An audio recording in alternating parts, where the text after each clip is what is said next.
Boa tarde, obrigado para os que ainda estão acordados após o almoço. Eu espero não fazê-los dormir. Vamos falar um pouquinho sobre vazões ecológicas, e eu coloquei uma palavrinha mais além do que consta na programação, que é o ambientais.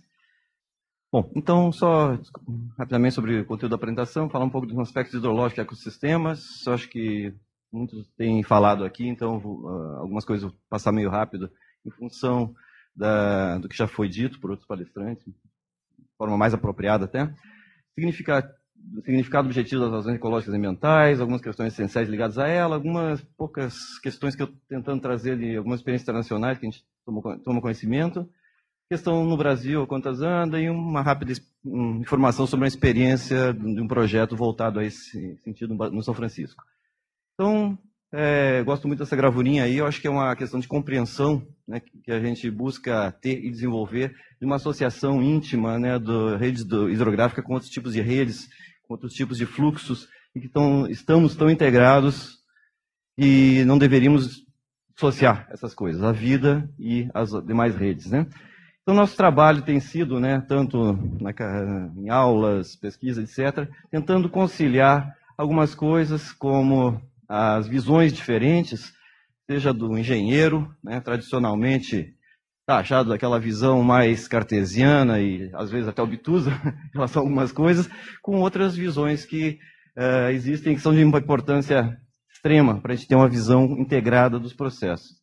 Bom, a questão dessa integração dos processos, nós temos nessa rápida figurinha do Puller, que eu acho interessante, que coloca, né, o quanto esses ciclos, né, biogeoquímicos estão integrados, associados e ao mesmo tempo integrados também com o ciclo das águas. Então, a minha formação e meu trabalho, essencialmente, meus pés estão assentados sobre a área da hidrologia, né? Mas a tentativa é buscar, com o passar dos trabalhos, do tempo, da nossa tentativa de aprendizado, conhecer um pouco mais das inter-relações dessa hidrologia com outros aspectos. Então, aqui, para não deixar de ser engenheiro, né, botar hidrólogo, no caso, algumas séries históricas de vazões, aqui não está aparecendo, né, lá um posto no Rio Grande, no Cerrado, oeste da Bahia, um posto na Caatinga, aqui, se não me engano, é no Rio Pajeú, Mata Atlântica, no rio próximo a Valença, no Recôncavo Sul baiano, enfim, mostrando uma tipologia, né, sem grandes análises, uma tipologia diferente de padrões de comportamento hidrológico. E chamando a atenção que essa diversidade hidrológica é o que conduz à diversidade ecológica, como bem já tem colocado aqui diversos palestrantes, e que a gente vai, né, reforçar essa questão. Então, trabalhando com hidrologia, né, quais são alguns aspectos ou características de grande importância ecológica, né, em termos mais gerais. O primeiro deles é a variabilidade, né? Então, há pouco já foi falado a questão da homogeneização dos ambientes, e com isso, homogeneização do biota. Enfim, a própria homogeneização hidrológica, né, contribui para uma homogeneização desses ambientes. Então, a variabilidade, né, hidrológica implica numa diversidade de eventos hidrológicos, proporcionando, na verdade, condições diferenciadas no espaço e no tempo, de maneira que isso aí conduz à diversidade física e, consequentemente, biológica, né? Então, afetando, claro, a formação, a estrutura e o funcionamento dos ecossistemas. Outro aspecto importante hidrológico é o aspecto da ciclicidade, né? Você tem o processo hidrológico tem ciclos intraanuais, sazonalidade, períodos úmidos, secos, etc. E há ciclicidades que nós temos buscado estudar isso em séries temporais hidrológicas de maior tempo. Então, ciclos, às vezes, dependendo das bacias, dependendo das condições climáticas, de 3, 5, 10, 11 anos mais, que reproduzem certos padrões, principalmente em relação a períodos mais úmidos e mais secos. Tudo isso aí integra também o aspecto de variabilidade. E, o que eu já havia comentado na figura anterior, a interatividade desses processos cíclicos, variáveis, hidrológicos, com outros processos físicos, químicos e biológicos, quando os eventos hidrológicos, então, eles acontecem, cada qual com certos limiares ou com certos eventos que são gatilhos para que algum processo seja propiciado, né? Falar um pouquinho mais sobre isso aí na sequência. E bacias hidrográficas é o que temos visto aqui, transformações que fazemos, né, através da nossa ação antrópica. Naturalmente existem as transformações não antrópicas, mas as antrópicas são significativas, quando então nós transformamos profundamente essas áreas, através das nossas diversas atividades econômicas, atividades que envolvem, né, a nossa subsistência, a nossa reprodução enquanto espécie, e, infelizmente, de alguma forma, muitas vezes agressiva para o meio. Bom, essas agressividades ao meio, vamos chamar assim, né, dentro dessa compreensão, um rápido exemplo, colocado de manhã de forma enfática pelo Apolo, um dos maiores impactos, né, sobre os cursos d'água são as barragens. Então, nesse caso do São Francisco, naquela posição a jusante de Xingó, tem um posto fluviométrico de Pão de Açúcar, onde aqui eu apresento uma série temporal de vazões e que dá para se ver, né, uma mudança no padrão de comportamento, mesmo sem grandes análises estatísticas ou coisa parecida, que aqui existe um certo padrão, aqui parece que a coisa está alterada e, de repente, o eletrocardiograma foi atenuando. Então, Apolo colocou que a morte dos rios imposta pelas barragens, quem sabe um eletrocardiograma traduzindo isso, quando as setas ali apresentam mais ou menos o período de implantação das diversas barragens. Sobradinho, a barragem que mais impacta o São Francisco em termos do seu poder de regularização, né? A partir dali, teve um período bastante úmido, que então encheu Sobradinho no primeiro ano, depois da construção, e a partir dali a gente vê uma sequência de anos, alguns secos aqui no final dos anos 90, mas início dos 2000, mas de qualquer forma um impacto grande, né, da operação das barragens certamente nisso aí. Bom, indo rapidamente, nós temos estudado esses dados do São Francisco, mas indo rapidamente em alguns aspectos, né? Antes da implantação dos reservatórios, que a gente considera esse período aqui nesse gráfico está sendo considerado antes da anos 70 aqui, a sazonalidade era bem marcada, com épocas de vazante cheia. Com isso, as amplitudes de níveis de vazões eram bem características, conforme dá para se ver, alguns momentos extremos.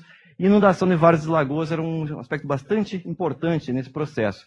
Sendo que, atualmente, nós temos uma atenuação brutal da variação sazonal, dos níveis de vazões, diminui a amplitude, e as várzeas e lagoas marginais drenadas, ou em alguns casos não mais inundadas pela variação do rio. Bom, aqui poderia apresentar uma série de curvas e dados, né, estatísticas hidrológicas que nós temos trabalhado, mas rapidamente, só mostrando aqui, considerando o período pré e pós Sobradinho, né, não é que só Sobradinho faça o efeito no baixo trecho do rio, mas Sobradinho impacta bastante, vendo as curvas de menor permanência, menor frequência, uma redução no aumento das vazões de menor magnitude, né? E aqui, rapidamente, nós dividindo os dados entre anos que nós classificamos como secos, úmidos, muito úmidos, né?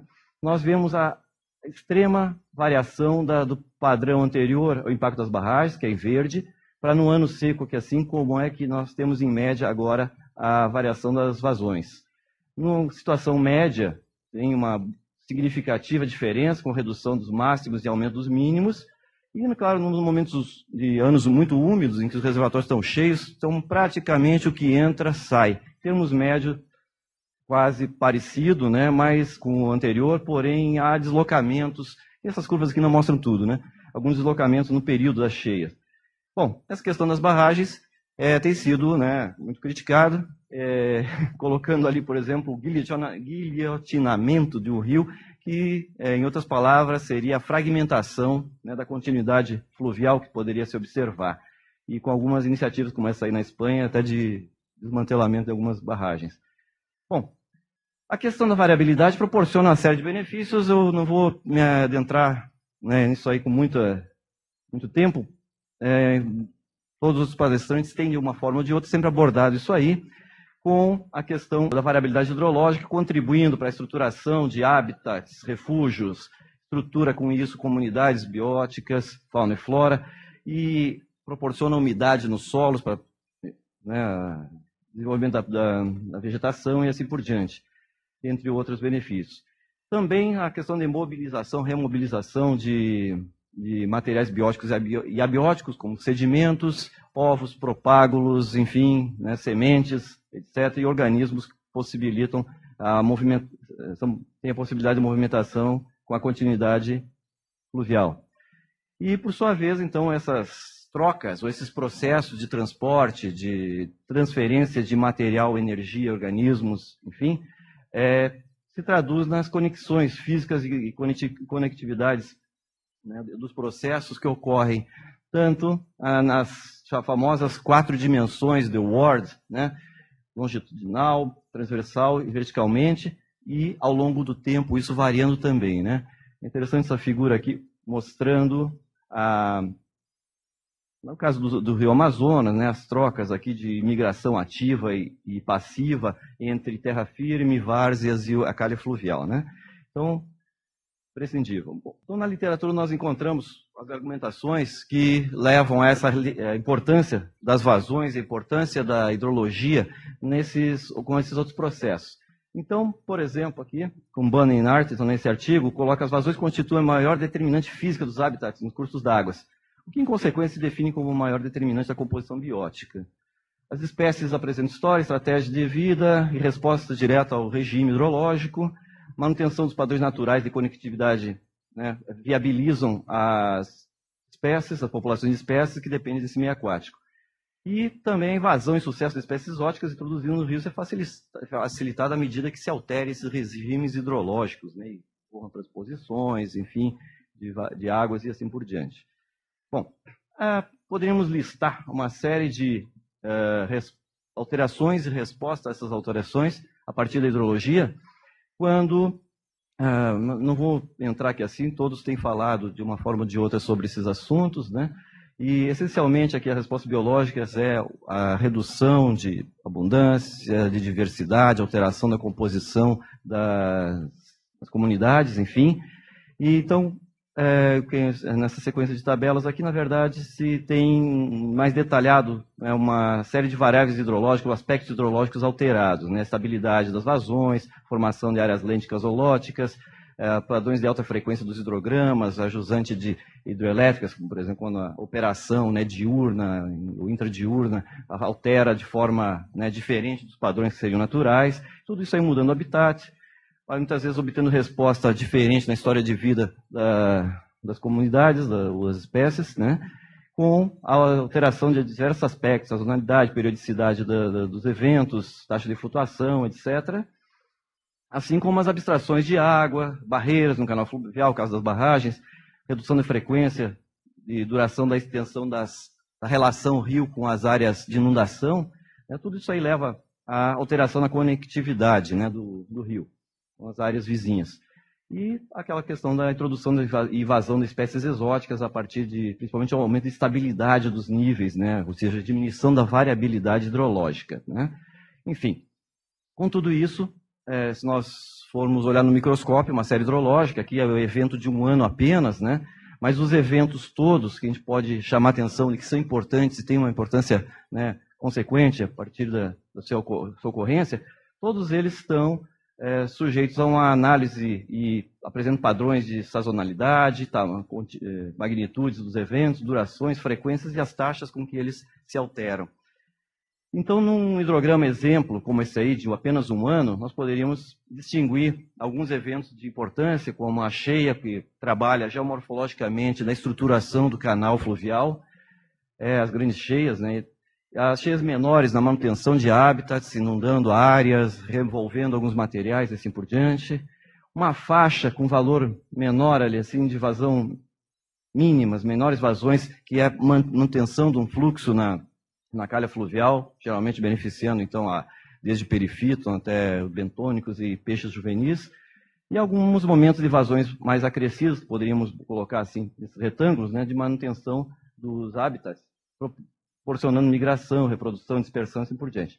Bom, e outros que são, por exemplo, no momento que está começando o período de crescida das vazões, de aumento, pequenos hidrogramas acontecem como elemento estimulador ou gatilho para uma série de processos, como, por exemplo, revolvimento de sedimentos e matéria orgânica do fundo, assim por diante. E para a própria locomoção dos peixes, se sentirem estimulados, por exemplo, a migrarem, né? Bom, vazões ecológicas. Essencialmente, a ideia é que manter o tanto quanto possível as características hidrológicas de importância ecológica seriam uma boa forma de caracterizar o que são as vazões hidrológicas. Só exemplificando muito rapidamente, Se isso aqui num ano típico, um ano médio, escoamento de vazões, tivesse um padrão de vazões assim, no ano hidrológico, e se nós tivermos ainda uma alteração, né, nesse padrão hidrológico, quem sabe pela regularização por uma barragem, por exemplo, poderia até ter um perfil atenuado, assim, sem as grandes variabilidades naturais, nós teríamos uma disponibilidade sem qualquer restrição, podendo secar o rio, aquele tanto ali, né, do gráfico, né? No entanto, se nós tivermos uma restrição de vazão mínima, como é o procedimento mais tradicional, a disponibilidade tem uma pequena restrição, mas o que está ali acima daquela linha azulada, tracejada, seria disponível. Uma possível prescrição de vazões ecológicas, pensadas dessa forma, como um regime variável ao longo do ano, que busque, ao máximo, reproduzir alguns eventos de importância ecológica, a restrição ao uso, claro que aumenta, e a disponibilidade ficaria, então, indicado por aquelas setas azuis.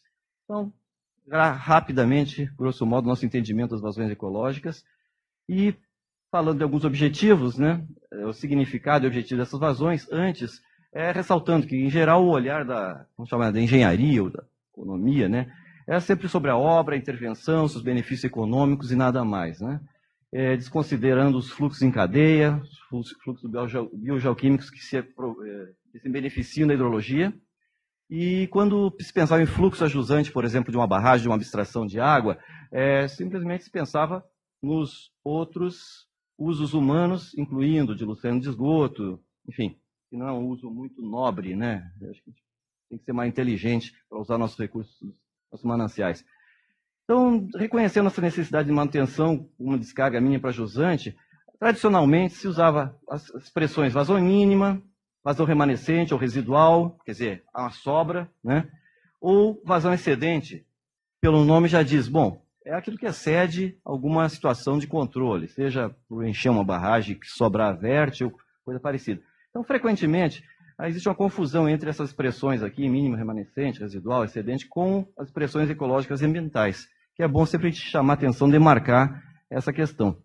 Então, isso que eu já vi falando, em relação dos processos hidrológicos com os demais, né, e entendendo o regime hidrológico como motor fundamental para esses processos, a questão do respeito aos limites da capacidade de suporte no sistema hídrico, né, é fundamental, né, para que se garanta condições de qualidade ambiental, a longo prazo, enfim, inclusive para a humanidade. E é nesse sentido, no caso, que vem se trabalhando esses termos, né, vem se cunhando esses termos das vazões ecológicas e ambientais. Tentando ir rápido nos significados, mas mostrando algumas, né, nos Estados Unidos se emprega muito o termo stream flow, in-stream, significa todas as vazões que ficam na calha, não necessariamente com uma conotação de objetivo ecológico. Então, seria aquelas vazões não abstraídas para fora da calha fluvial, permanecem, inclusive para outros usos humanos. E, quem sabe, para também necessidades ecológicas também, né? Mas se usa muito esse termo nos Estados Unidos. As vazões ecológicas têm sido utilizadas mais recentemente, na boa parte da literatura que trata desse tema, como um termo mais voltado realmente a proporcionar os processos e condições ecológicas, né, de ocorrerem de forma íntegra, saudável, adequada, né? Possibilitando o ecossistema se manter, autorregular, persistir, assim por diante. Já vazões ambientais têm sido empregado com um sentido mais amplo, que além dessas funções ecológicas, venha também atender outros processos, que poderia-se dizer não ecológicos, isso aí é uma discussão a ser feita, e onde incluísse os usos humanos. Então, assume um viés ou uma conotação mais operacional de manejo, gerenciamento dos recursos hídricos, das águas, né, com a utilização humana e as finalidades ambientais. E aí, se a gente discorrer um pouco em cima de alguns artigos que tratam do tema, por exemplo, King coloca vazões ambientais como a água que é deixada no sistema fluvial descarregada no rio para a finalidade específica de gerir a condição daquele ecossistema. Estrito, dessa forma. E aí os vazões ambientais que eu estou colocando aqui é uma tradução do Environmental Flows, né? Tyson aqui coloca, né, que seria já um regime hídrico provido em um rio, área úmida ou zona costeira, para manter os ecossistemas e seus benefícios, né? Então, aqui já inclui a questão dos benefícios, o que pressupõe algo mais, né, que alguém ou algo usufrui desses benefícios, né? E aí podemos pensar a natureza mesmo, ecossistema ou também os homens, né? O Nature Conservancy, né, descreve algumas vazões ambientais como quantidade, qualidade e time, né, os momentos dos fluxos hídricos requeridos para manter componentes, funções, processos, resiliência dos sistemas aquáticos, os quais fornecem bens e serviços às pessoas. A base da qual recursos socialmente valorizados são derivados e mantidos e que sem os quais nenhum uso sustentável é possível, né? Aí ele tem uma observação que eu coloquei, está traduzido aqui, talvez não seja bem claro, mas não como um usuário da água em competição com outros. Nessa segunda colocação, o termo usuário é utilizado, né, mas busca excluir o uso da água pela natureza, que é uma abordagem que, no caso aqui, o Naiman, ele apresenta e é utilizado bastante pelos sul-africanos, pelos australianos bastante isso, a água a natureza como um usuário da água, que deveria ser considerado dessa forma na gestão das águas, né? Bom, já esse autor das duplas, ele coloca as vazões naturais ou descargas regularizadas como necessárias para um rio manter as características específicas dos ecossistemas fluviais e reconhecido valor. Então, já incluindo regularizados, inclusive, né? Então, seriam vazões artificializadas, né, no rio. E essa outra publicação coloca que se referem à distribuição e acessos equitativos à água e aos serviços que os ecossistemas provêm. Então, nesse caso aqui, introduz, né, alguns elementos, aqui apertando errado aqui, elementos de justiça e equitabilidade ao conceito das vazões ambientais, né? Ou seja, os aspectos que são éticos e em termos das relações do homem com a natureza, os homens entre si e assim por diante. Brasil, trazendo um pouquinho aqui nessa questão da terminologia. Em 2005, a ANA lançou essa nota técnica onde buscou, né, dar uma base para que a agência tratasse da questão vazão ecológica, começasse a tratar da vazão ecológica.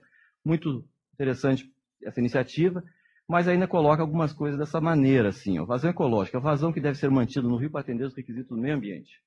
O meio ambiente, eu acho que ampliou um bocado, né? E vazão mínima ou remanescente, a vazão que inclui, além dos requisitos de conservação ou preservação do meio ambiente, entre parênteses, a vazão ecológica, os usos dos recursos hídricos devem ser preservados a jusante da intervenção do corpo d'água, como navegação, vazões mínimos para diluição, entender a classe que o rio for enquadrado e assim por diante. Ou seja, a vazão mínima ou remanescente inclui a vazão ecológica, né? Então, isso aqui eu acho que não ficou, na minha compreensão, né, muito interessante essa colocação, porque confunde, né, o uso, esses termos aqui, mínima e remanescente, é um uso efetuado há muito tempo, os termos mínima e remanescente, que nunca guardaram qualquer significado de base ecológica, né? E com isso pode confundir as coisas. Eu acho que é bom estabelecer bem a base de cada conceito. Bom, algumas questões essenciais que a gente puxa aqui em relação à questão hidrológica e essa relação com esses processos, fluxos ambientais, enfim, é que, primeiro, regimes hidrológicos. Entre regiões geograficamente distintas, regimes hidrológicos podem variar imensamente, como eu mostrei naqueles primeiros exemplos de uma série de vazões, né? Entre bacias de uma dada região também variam. A variação de solos, geológica, vegetação, etc., né? A parte física, topográfica, influi fundamentalmente também nos regimes, sem falar do clima, né? E entre os tributários mesmo, dos mesmos trechos, e nos trechos de um mesmo curso d'água, se a gente for dando um zoom cada vez mais, também existe uma variação razoável em termos hidrológicos e hidráulicos, quando chegar num zoom mais particular, né? Bom, a questão que tem que se colocar é que essas vazões ecológicas e ambientais devem ser específicas para cada caso, né? Diante dessa grande variabilidade que se tem de condições, né?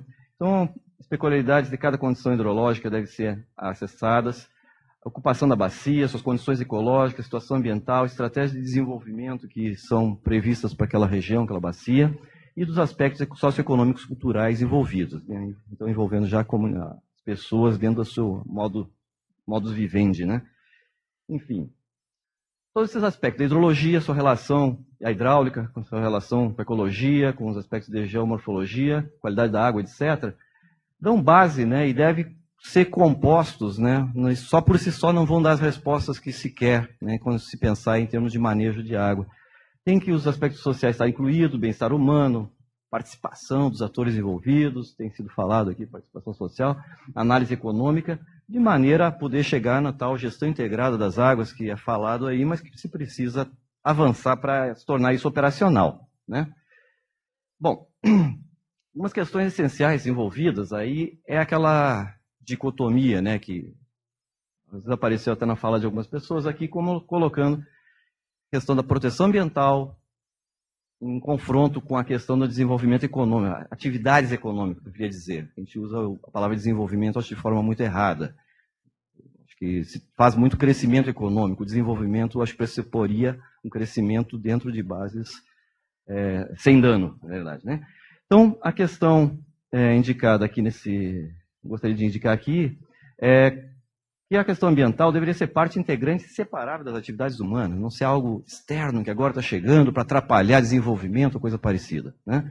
Ou seja, eu acho interessante que o Dyson salienta, né, reforça a questão de que as vazões ambientais geram benefícios para as pessoas e para a natureza. Então, para as pessoas também, ninguém está olhando só para a fauna, excluindo os humanos, né?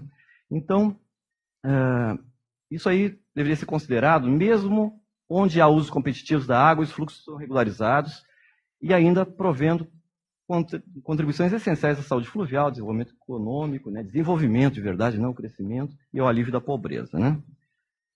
Bom, um outro aspecto seria que as opções possíveis pela sociedade. Existe a opção de deixar isso de fora, não se falar mais no assunto, né? Mas o preço de não se prover vazões ambientais não deveria ser subestimado.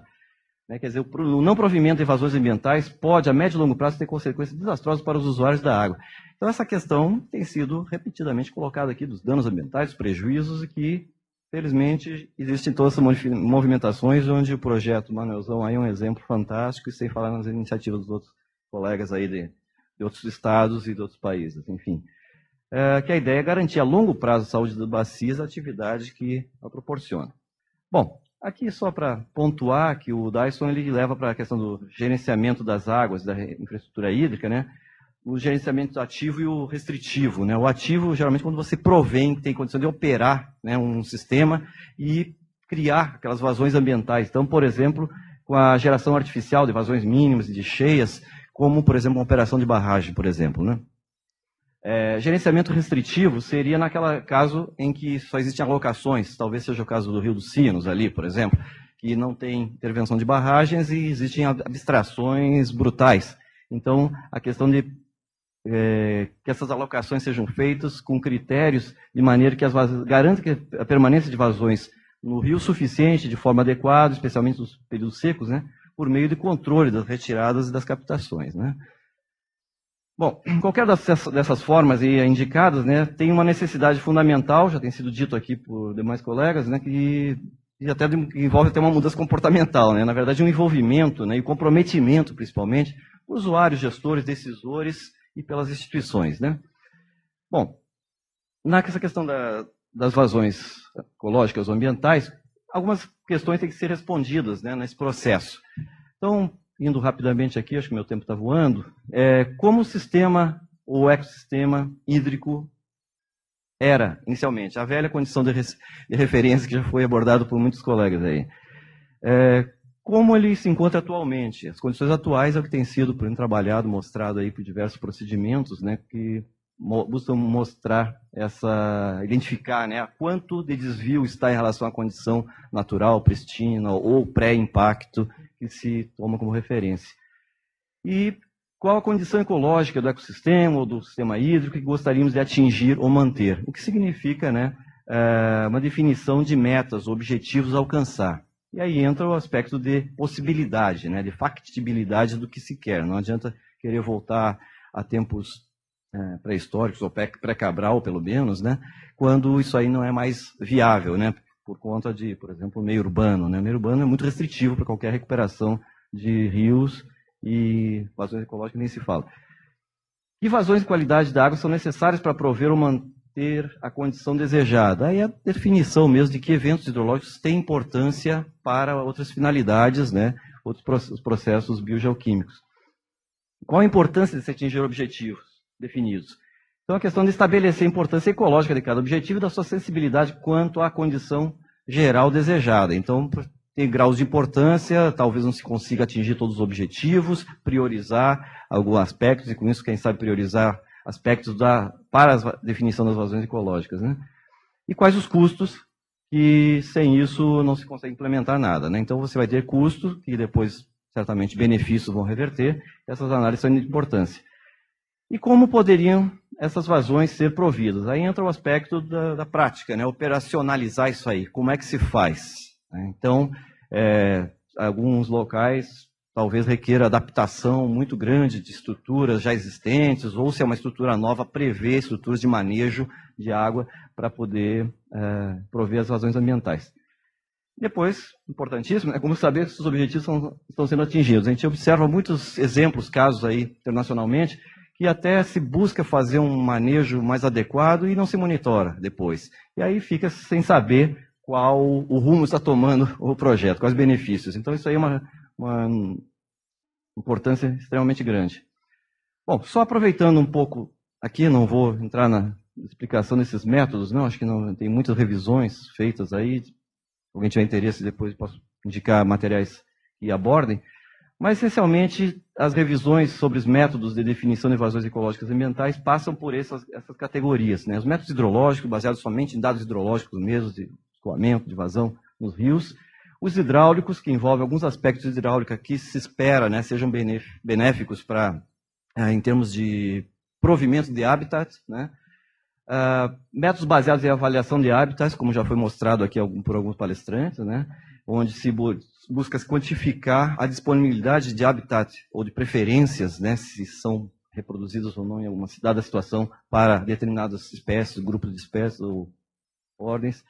Métodos holísticos, que são bastante interessantes, porque é um método praticamente aberto, né, onde você pode agregar situações específicas dos dados casos, que estão sendo estudados, e também se algum aspecto não é bem conhecido, deixa de fora, enfim, eles buscam incluir na totalidade os aspectos envolvidos, né? E existem outros procedimentos, poderia chamar de métodos combinados, né, que são mais específicos, né, para algumas funções que se deseja, como, por exemplo, inundação de planícies fluviais e áreas úmidas, alguns destinados a processos morfossedimentológicos, vazões de lavagem de sedimentos, propiciando, né, arraste e deposição, em sistemas dependentes de águas subterrâneas que requerem um tratamento especial e assim por diante, né? Bom, desses métodos, dessa categoria de métodos, né, indicados, TARME faz uma avaliação interessante, onde foi identificado 207 metodologias individualizadas, né, dessas variações, identificadas em 44 países, sendo que basicamente se distribuem dessa forma, a grande totalidade sendo métodos hidrológicos, 30%, de simulação vem a seguir, seguido por alguns métodos combinados, os hidráulicos e os holísticos em menor quantidade, que são procedimentos mais recentes, né?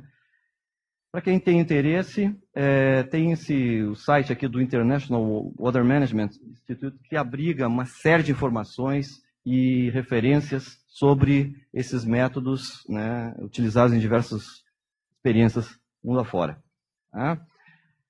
Dessas experiências internacionais, na verdade, existe uma série, muitas vezes até sendo tratada a questão não exatamente como vazão ecológica ou vazão ambiental, mas que trabalha nesse sentido e que trazem coisas interessantes. Não sei se eu vou ter tempo suficiente aqui, mas eu resumi, tirei alguma coisinha de alguns casos, né? Por exemplo, aqui no Lesoto, né, uma participação Rich Davis aqui, que coloca algumas questões que vale a pena a gente pensar. O AVA, aqui é a avaliação de vazões ambientais, eu deixei abreviado aqui, desculpem, e coloca o seguinte: se apoio de políticas e apoio legislativo, né, a avaliação de vazões ambientais ao nível de projeto terá maior dificuldade para ser aceita pelos gestores, né? Os juízos de valor dos atores devem ser explicitados o mais cedo possível no processo de avaliação e determinação das vazões ambientais. Diálogo contínuo, partilha de conhecimento entre os atores, as agências de financiamento, pode conduzir a uma convergência de opiniões sobre a importância das vazões ambientais em países sem uma tradição, né, nessa prática. E para colocar as determinações das vazões ambientais em vigor, é essencial ter um processo bem definido de tomada de decisão. Então, tem que ser competente nesse processo e interagir com essas outras esferas. A política nem se fala, né? Nessa outra experiência aqui na australiana, né, o King salienta o seguinte: elevado custo da restituição da água para o ambiente impõe que tal recomendação deve ser cuidadosamente justificada e os benefícios ecológicos tangíveis devem ser demonstrados a todos os interessados. Então, é um desafio esse da comunidade acadêmica, né, de fazer suas pesquisas e poder traduzir isso aí de forma palatável, aceitável para o público. Ainda persiste a dificuldade de prever resultados ecológicos em resposta a um regime ou eventos de vazões, em função da complexidade das relações, e para avançar nessa compreensão, aprimorar a gestão, também para o manejo das vazões ambientais, deve ser tratado como experimentos de manipulação. Isso é uma coisa que se coloca. Em grande escala, onde novos cenários de regime de fluxo são testados, monitorados, revisados, praticando uma gestão adaptativa e envolvendo equipe multidisciplinar de cientistas e gestores. Estamos acostumados, né, a querer resultados, a querer um final acabado, geralmente em curto prazo, e com resultados tangíveis, o que é muito difícil em termos ecológicos, né? Então, considerar que as intervenções, na verdade, é um processo sem fim, e que você tem que chegar e estar avaliando aquilo ali constantemente, inclusive as ações. E o sucesso da experiência no Rio Murray foi, em grande parte, devido à transparente e cooperativa ação pelos gestores, cientistas e demais intervenientes, reforçado pelas evidências e resultados positivos observados para os peixes e outros componentes da biota. Parabéns aqui os projetos que estão nessa linha, né, o do Velhas aí é um exemplo, né, e que envolve exatamente a questão de competência, né, no prosseguimento desse projeto. Um exemplo aqui da Índia, né, onde colocavam, dentre outras coisas, quando as preocupações com fluxos ambientais são introduzidas ao final da execução de um projeto, ou pior ainda, quando já existe uma situação consolidada, né, e ainda mais quando a instituição executora não tem fundos ou mandato para questões ambientais e sociais, os fluxos ambientais são susceptíveis de serem tratados apenas como um obstáculo burocrático, né, que precisa ser superado com o mínimo de esforço, ao invés de uma parte integrante de implementação do projeto. Então, isso aí é o que a gente vivencia aí, até mesmo nos estudos de impacto ambiental. Vou tentar terminar rapidinho, correr um pouquinho, né? E vou passar logo aqui. Eu queria uma outra rápida questão na África do Sul, mas eu queria só colocar o seguinte: existem algumas referências normativas no Brasil que começam a tangenciar e tomar iniciativa para tratar desse assunto das vazões ecológicas e ambientais. E, como foi até dito numa observação outro dia aqui assim, existe uma diferenciação entre o sistema de gestão ambiental e o sistema de gestão de recursos hídricos, que tem que haver uma convergência para que possa ser efetivo, por exemplo, ações como gestões de gestão ecológicas e ambientais.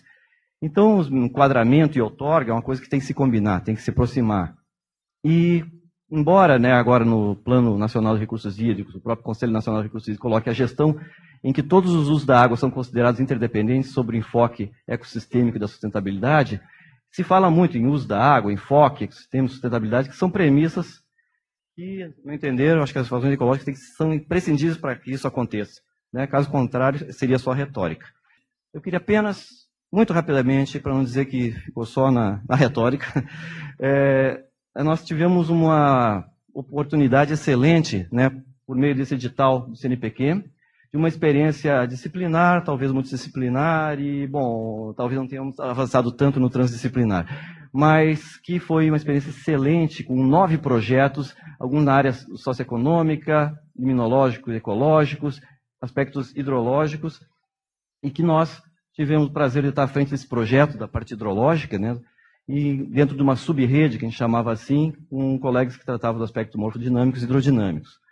E o foco do estudo era foi o baixo trecho do São Francisco, a jusante da barragem de Xingó, onde se verifica, quer dizer, na minha visão, uma das coisas mais importantes é que um trecho similar a algumas áreas aqui do Alto São Francisco tem lagoas marginais de extrema importância para a vitalidade do rio, né, em termos do seu ecossistema, e que isso aí está prejudicado por conta da brusca alteração das vazões naturais do rio. Então, aqui uma vista aérea aqui do rio, um evento extremamente de vazões baixas, né, que teve no início de 2008, quando se vê um rio em grande porte, com as barras arenosas dessa forma, expostas, né, por conta não só da baixa vazão, mas por causa do processo de assoreamento desses ambientes. E assim, né, o motoqueiro pode passar, não precisa passar pela ponte, pode passar por cima do rio mesmo, está no banco de areia, né, e com consequências fantásticas, né, incríveis, na foz do rio, quando a briga de empurra entre mar e rio está totalmente desbalanceada. o mar tem invadido, o rio já não tem tanta energia na chegada da foz, o aporte de sedimentos também é diferenciado, e hoje Sergipe está perdendo terreno, perdendo território para Alagoas. Então existe um movimento da foz, que aqui eu queria só ilustrar rapidamente para terminar. Isso aqui é a vila Povoado do Cabeço. É aqui um farol, né? Onde vocês vejam ali o farol já inclinando um pouquinho, e aqui um bocado de estruturas quebradas por conta do avanço do mar, por conta do desbalanceamento hidrológico ocorrido. E agora observe onde é que está esse farol, né? Então ele aqui visto já do terra firme, e aqui simplesmente avançou, essa comunidade não existe mais.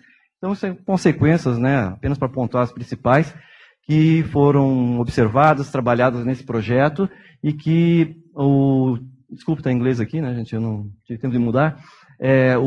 Cada projeto trabalhou, deu sua contribuição dentro do possível, e tentativa de utilizar um procedimento do Building Block Methods, método de construção de blocos, e chegou num esboço muito inicial sobre uma possível magnitude, regime, variação hidrológica, que seria esse contorno azulado escuro, e a necessidade de alguns picos aqui. Sem muito critério ainda, mas que foi uma experiência bastante interessante, onde, se a gente for pensar, né, o que aprendemos, principalmente a dificuldade da transdisciplinaridade. Então, para ser muito breve, né, só colocando dessa forma, porque o diálogo entre as diversas equipes, todas muito competentes, etc., era muito difícil, até mesmo pelos jargões que cada qual usava a sua forma, a sua maneira, e a dificuldade de compreensão mesmo, muitas vezes, dos conceitos. Mas, enfim, eu trago isso aí para vocês, desculpe ter avançado no horário. Perdão. Obrigado.